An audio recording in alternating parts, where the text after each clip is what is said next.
How and why the Yadu dynasty disappeared due to the fratricidal suicide after Lord Krishna's departure. There are various lectures given by His Divine Grace Srila Prabhupada on this topic subject. In one particular topic, on one particular lecture on this topic, he says that this particular pastime of finishing the Yadu dynasty is bewildering to the neophyte devotees.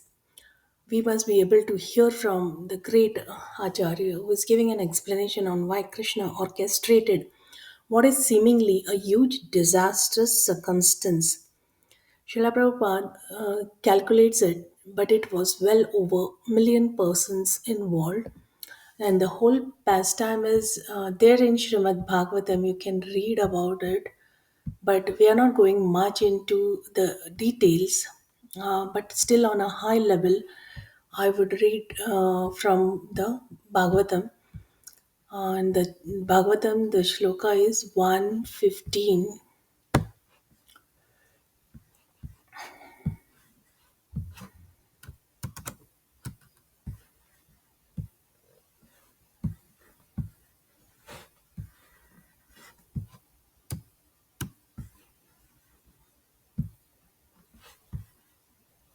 Let me pull out that. It is 115 and 34.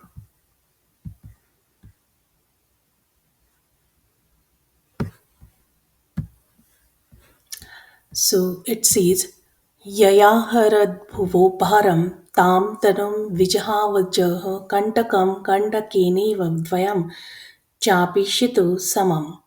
The Supreme Unborn Lord Krishna caused the members of Yadu dynasty to relinquish their bodies, and thus he relieved the burden of the world.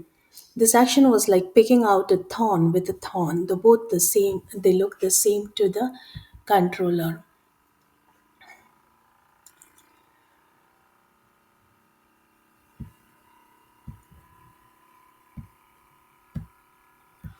So, in this Yadu dynasty, Krishna thought that in my absence they are powerful because they to assist me. To assist me means he had two missions: Paritranaya Sadhunam Vinashaya Chadushkritam. Bhagavad Gita 4.8. They have killed so many demons. Everywhere they came out victorious because Krishna was there. Now, in the absence of Krishna, they would be puffed up. Therefore, they would be turned again into demons. Oh, I belong to Krishna's family. Just like in our, just like in our country, I'm talking about India, Nityanand Vansh. I belong to Nityanand Prabhu exploiting people. So they exploit people like this. I belong to Nityanand Vansh Parivar. They say like that. The Mohammedans say, I belong to the family of Muhammad, Hazrat Muhammad. Christ has no family. He did not marry. Otherwise, some would have been very much puffed up. I am family of Christ. So this material nature is such a thing that as soon as you get little power, you get puffed up, and that is demonic nature.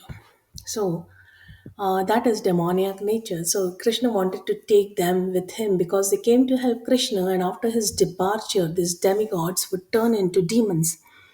That he did not like to see. Therefore, this Yadu dynasty was placed among themselves, fighting amongst themselves, because there was no other person to kill the Yadu and anyone of the Yadu dynasty. Therefore, this fratricidal war was manufactured and they died.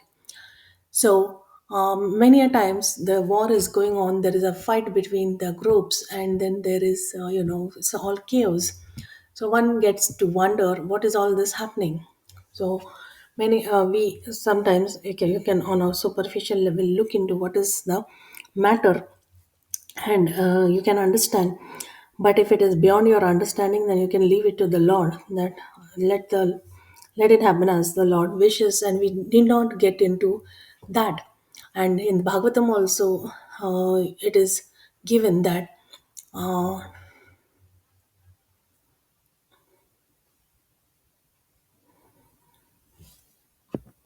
It is given that the Lord and his eternal associates appeared on earth to help the administrative demigods in eradicating the burden of the world. He therefore called for some of the confidential demigods to appear in Yadu family and serve him in his great mission. And after the mission was fulfilled, the demigods, by will of the Lord, relinquished their corporeal bodies by fighting amongst themselves in the madness of intoxication.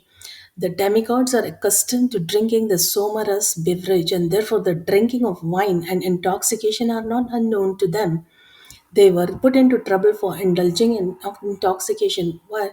And we know the sons of Kober, how they fell in the wrath of Narad for being intoxicated, but they regained their original forms by the mercy of the Lord. Now, this is there in the 10th canto. For Supreme Lord, both Asuras and demigods are equal, but the demigods are obedient to the Lord, whereas the Asuras are not. Therefore, the example of picking out a thorn by another thorn is befitting. One thorn which causes pain pricks on the leg of the Lord is certainly disturbing to the Lord, and the other thorn which takes out the disturbing elements certainly gives service to the Lord. Although every living being is part and parcel of the Lord, still one who is a pinprick to the Lord is Asur, and one who is a voluntary servitor of the Lord is a Devata or demigod. In material world, the Devatas and Asuras are always contending, and the Devatas are always saved from the hands of Asuras by the Lord. Both of them are under the control of Lord. The world is full of two kinds of living beings, and the Lord's mission is to protect the Devatas and destroy the Asuras whenever there is a need in the world, and do good to both of them. So that is how the Lord is disposed towards the living beings. He desires welfare for the soul, irrespective of whatever his position, if he is voluntarily willing to serve the Lord. So the associates of Krishna included those who had pious credits that culminated in taking birth and appearing in Krishna's personal family. So, in the case of Yadus, Krishna expanded himself into every family group and personally interacted with the family members who consisted of demigods and very pious personalities. This arrangement was also the fulfillment of their spiritual desires, but not being fully realized on the same level as a perfected pure devotee. They hadn't yet purified themselves to the point where they would not be puffed up on account of being part of Krishna's family. Here's a message that pride comes before fall, they say. So, being part of his dynasty, they enjoyed a measure of invincibility when it came to their powers in the material world, such as the political power, the ability to defeat any enemy that cared to challenge them. So, those one may acquire power with the service, after service, serving Srila Prabhupada in the ISKCON, in the temple, one may acquire power. But if you are not completely realized as a perfected pure devotee and develop pride, and you have not developed the purity and yet not purified yourself to the point where you would not become puffed up on account of being part of Krishna's family, then such people may again become demons. They are like demigods because of service and the service they render and the favorable attitude towards the Lord. But if the pride comes, then they may again turn into demons and the Lord has to destroy them. So Krishna's pastimes are such that he comes to eliminate and destroy demons. Yada, what is that? Paritrana is sadhunam vinashaya chadishkrata. Both things are there in his mission. So, to destroy the demons and take care of the overburdens of the warlike tendencies or dynasties or individuals. So, Prabhupada says that Krishna spent more time in killing the demons than he did on loving affairs. So, in other words, an important part of Krishna's pastime was eliminating risk associated with these puffed up people who were proud of being part of his family. So, reflecting on the fact that the Sankirtan movement was being introduced and spread throughout the boundaries of Bharatvarsh, it is logical that there could be similarities on the same lines with the mission of the Lord represented by Srila Prabhupada. So we have to uh, understand this and not get bewildered and get puffed up. That is the message that we get here. Otherwise, the destruction is for sure, because the Lord Himself is fearing that these people who have not now demigod like might turn into demons, and He does not like that.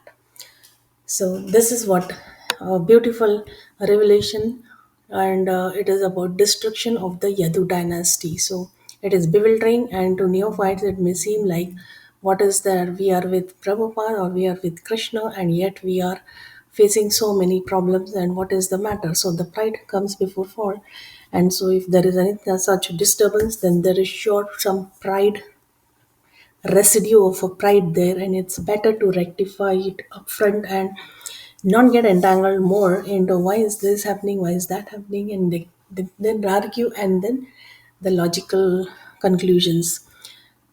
So Hare Krishna.